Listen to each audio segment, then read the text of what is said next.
नाबे सदर मोहतरम हाज़रीन महफिल, आज इस फिक्र के ऐवान में मैं जिस मौजू में छुपी हुई सदाकत को उजागर करने की कोशिश करने लगा हूँ वो इकबाल का ये खूबसूरत शेर है। ये मिसरा लिख दिया किस शौक में मेहराब मस्जिद पर, ये मिसरा लिख दिया किस शौक में मेहराब मस्जिद पर, ये नदा गिर गए सजदों में जब वक्त कलाम आया। जी हाँ,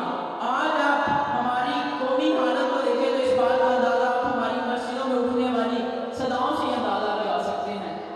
कि बड़े कुफार के तोपों में गिरे, बड़े कुफार के तोपों में गिरे,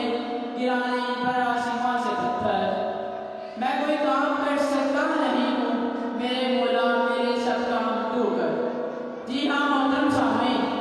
आज के दौर के हम इंसान, हम नादान लोग सजदों में तो गिरे हुए हैं मगर अपने रब के सामने नहीं। उन लोगों के सामने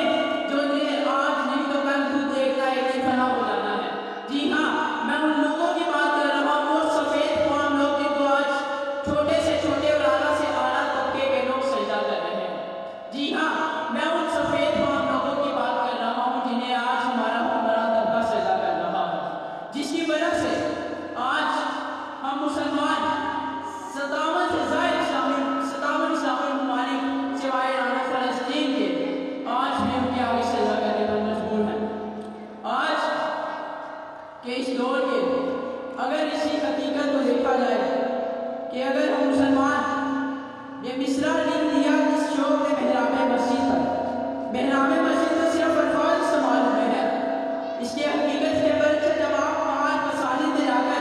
मस्जिदों को देखें तो पता चलता है कि वहाँ पर चंद बूढ़े बुजुर्गों के अलावा वहाँ उनसा कोई नौजवान मस्जिद में नजर नहीं आएगा।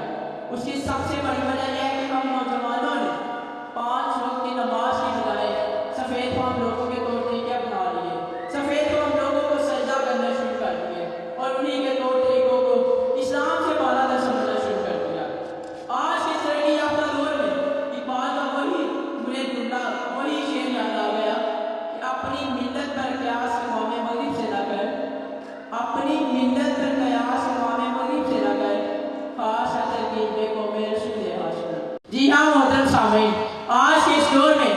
अमेरिका और बरतानिया यानी ताकूती हुकूमतों की अगर नाजायज औलादें भारत और इसराइल पर जरा सी इफ्तार भी आ जाए तो ये अमन के नाम पर पूरी दुनिया में इस्लामार नवाजी की इंतहा कर देते हैं और हम 57 इस्लामी ममालिक सिवाय ईरान और फ़लस्तीन के आंखें बंद करके उन्हीं को सजा करने पर आज भी मजबूर है। मैं आज के इस दिन ये बात को कहूँगा कि तकरीरें कितनी, मैं अपनी तकरीर को इख्तिताम तक पहुँचाते हुए ये बात कह दूँ कि तकरीरें कितनी खूबसूरत और दिलफरेब क्यों ना हो, तकरीरें कितनी खुशिफा क्यों ना हो, लेकिन वो अपना हुस्न खो देती है जब उम्मत की तासीर से महरूम हो जाए। आज हम नादानों की तरह सजदों में तो गिर गए लेकिन अब के आगे नहीं, उन सफ़ेद फार्म लोगों के सामने आज भी